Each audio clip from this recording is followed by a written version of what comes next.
Hey guys, welcome back to Read Aloud. We are here reading The Tale of Despereaux by Dicamillo.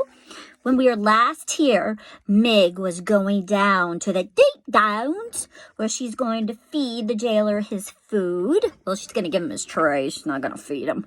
But, it's the last job they could give her, that Louise, who's head of the household, could give her, because she unfortunately keeps bungling all the other jobs, whether because she can't hear, which is not her fault, or she can't figure them out, which is not her fault either, or she's messing them up on her own, like wearing other people's clothes, which she should not be doing without asking. So, let's find out what happens when she goes down to the dungeon. Chapter 31, A Song in the Dark. The terrible, foul odor of the dungeon did not bother Meg. Perhaps that is because sometimes when Uncle was giving her a good clout to the ear, he missed his mark and delivered a good clout to Meg's nose instead. This happened often enough that it interrupted the proper workings of Meg's olfactory senses. Those are smelling. And so it was that the overwhelming stench of despair and hopelessness and evil was not at all discernible to her, and she went happily down the twisting and turning stairs. "Gosh!" she shouted. "It's dark, ain't it?" "Yes, it is, Meg," she answered herself. "But if I was a princess, I would be so glittery light-like. There wouldn't be any place in the world that was dark to me." At this point, Miggery Sal broke into a little song that went something like this. "I ain't the Princess P, but someday I will be the P-ha-he. Someday I will be." Meg, as you can imagine, wasn't much of a singer. More of a bellower, really. But in her little song, there was, to the rightly tuned ear, a certain kind of music, and as Meg went singing down the stairs of the dungeon, there appeared from the shadows a rat, wrapped in a cloak of red, and wearing a spoon on his head. "Who's that?" Yes, whispered the rat, "a lovely song. Just this song I have been waiting to hear." And Roscuro quietly fell in step beside Miggery Sal. At the bottom of the stairs, Meg shouted out into the darkness, "Go! It's me, Miggery Sal! Nice calls me Meg! Delivering your food! Come and get it, Mr. Deep Downs!" There was no response. The dungeon was quiet, but it was not quiet in a good way. It was quiet in an ominous way. It was quiet in the way of small, frightening sounds. There was a snail-like slither of water oozing down the walls, and from around a darkened corner, there came the low moan of someone in pain. Who do you think that might be? And then, too, there was the noise of rats going about their business, their sharp nails hitting the stones of the dungeon, and their long tails dragging behind them through the blood and the muck. Reader, if you were standing in the dungeon, you would certainly hear all these disturbing and ominous sounds. If I were standing in the dungeon, I would hear those sounds. If we were standing in the dungeon together, we would hear these sounds and we would be very frightened. We would cling to each other in our fear. But what did Miggery Sow hear? That's right. Absolutely nothing. And so she was not afraid at all. Not in the least. She held the tray up higher, and the candle shed its weak light on the towering pile of spoons and bowls and kettles. "Go," said Mig. "Look at them things. I ain't never imagined there could be so many spoons in the whole wide world." "There's more to this world than anyone could imagine," said a booming voice from the darkness. "True, true," whispered Roscoe. "The old jailer speaks true." "Go!" said Mig. "Who said that?" And she turned in the direction of the jailer's voice. Chapter 32. Beware of the rats. The candlelight on Mig's tray revealed Gregory limping toward her, the thick rope tied around his ankle, his hands outstretched. "You, Gregory presumes, have brought food for the jailer." "Go," said Mig. She took a step backwards. "Give it here," said Gregory. And he took the tray from Mig and sat down on an overturned kettle that had rolled free from the tower. He balanced his tray on his knees and stared at the covered plate. "Gregory assumes that today again there is no soup." "Ah?" said Mig. "Soup!" shouted Gregory. "Illegal!" shouted Mig back. "Most foolish," muttered Gregory as he lifted the cover off the plate. "Too foolish to be born a world without soup." He picked up a drumstick and put the whole of it in his mouth and chewed and swallowed it. Don't try that at home. "Yeah," said Mig, staring hard at him. "You forgot the bones." "Not forgotten. Chewed." "Go," staring at Gregory with respect.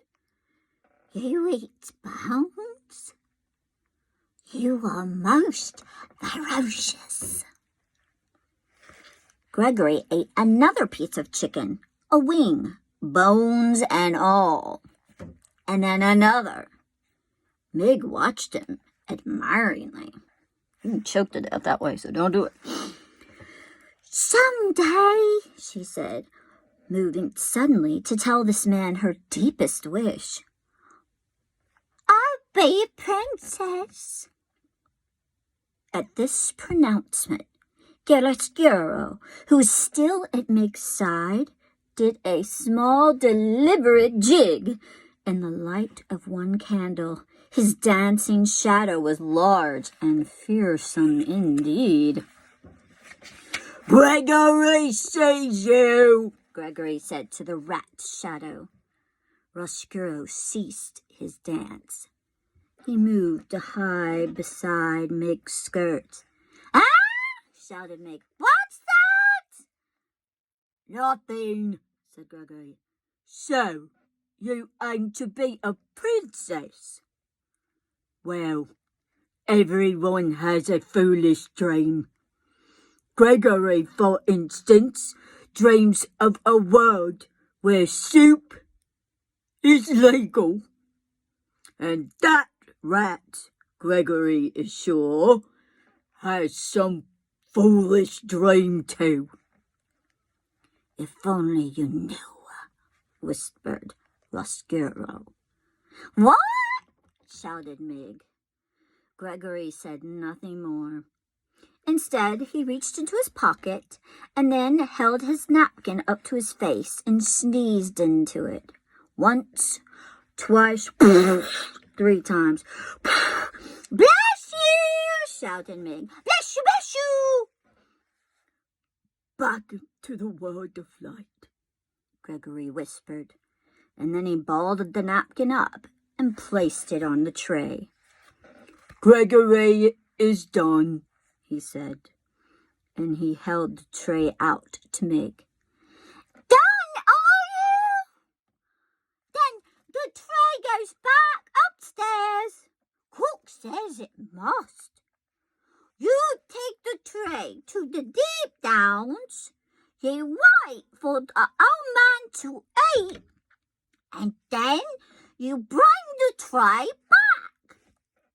Them's my instructions." "Did they instruct you too to beware of rats?" "The what?" "The rats." "What about them?"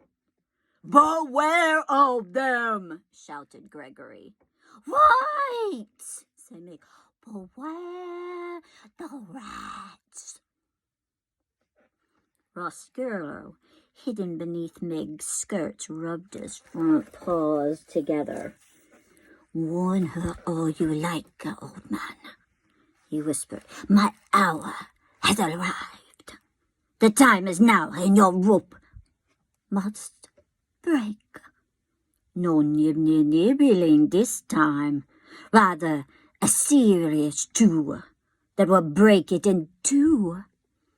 Yes, it is all coming clear. Revenge is at hand." Chapter 33. A Rat Who Knows Her Name. Mig had climbed the dungeon stairs and was preparing to open the door to the kitchen when the rat spoke to her. "May I detain you for a moment?" Mig looked to her left, then to her right. "Down here," said Roscuro. Mig looked at the floor. "Cool," she said. "But you're a rat, aren't you? And the old man just warned me of such." "Beware the rats," he said.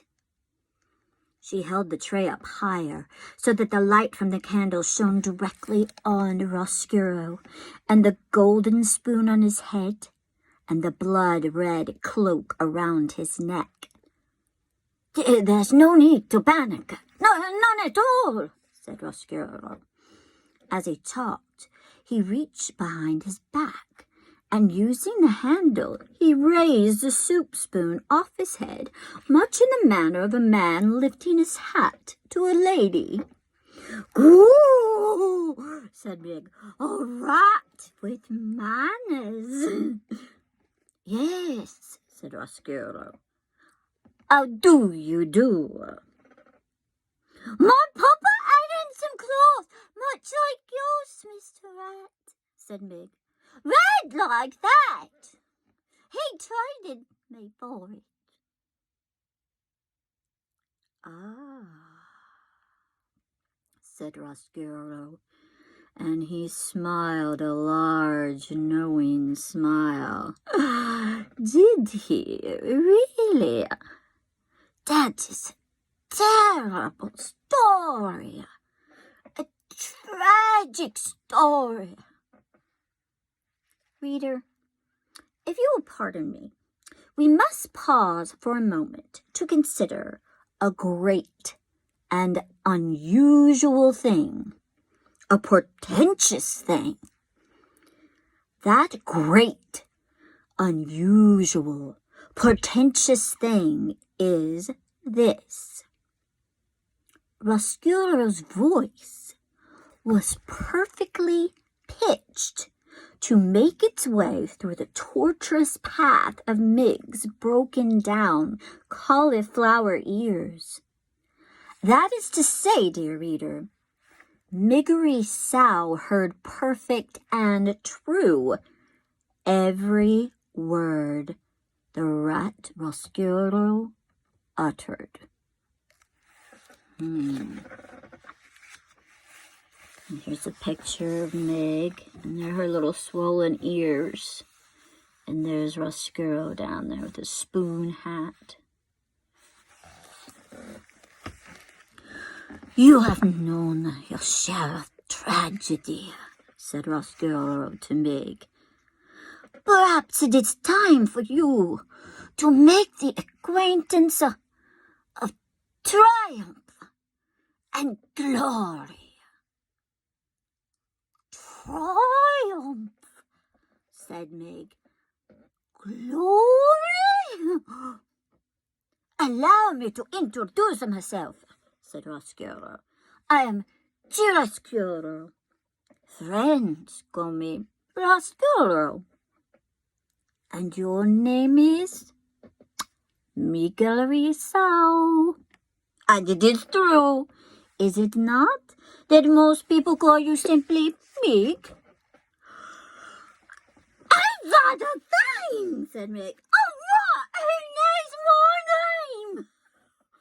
Yes, Miggery, dear, I do not want to appear too forward so early in our acquaintance, but may I inquire, am I right in ascertaining that you have aspirations? What do you mean, aspirations? Shouted Meg. Yes, Miggery, no need to shout. None at all. As you can hear me, I can hear you. We are two perfectly suited to each other. Roscuro smiled again, displaying a mouthful of sharp, yellow teeth. Aspirations, my dear, are those things that would make a serving girl wish to be a princess. Oh, agreed Meg. A princess is exactly what I want to be. There is, my dear, a way to make that happen. I believe that there is a way to make that dream come true. You mean that I could be the Princess P? Yes, Your Highness, said Roscuro, and he swept the spoon off his head and bowed deeply at the waist. Yes, your most royal Princess B. Go, said Meg. May I tell you my plan? May I illustrate for you how we can make your dream of becoming a princess a reality? Yes, said Meg, yes. It begins, said Roscoe, with yours truly and the chewing of a rope. Meg held the tray with the one small candle burning bright, and she listened to the rat as he went on and on, speaking directly to the wish in her heart. So passionately did Roscuro speak, and so intently did the serving girl listen, that neither noticed as the napkin on the tray moved, nor did they hear the small, mouse-like noises of disbelief and outrage that issued from the napkin as Roscuro went on unfolding, step by step, his diabolical plan to bring the princess to darkness. End of the third book. So, who or what do you think is under that napkin? Remember it said we would come back to someone. Book the 4th. Recalled to the light. We'll hear that tomorrow. The Tale of Despereaux. Wonder what's gonna happen to the plan. Can it be stopped? We'll find out. Bye, guys.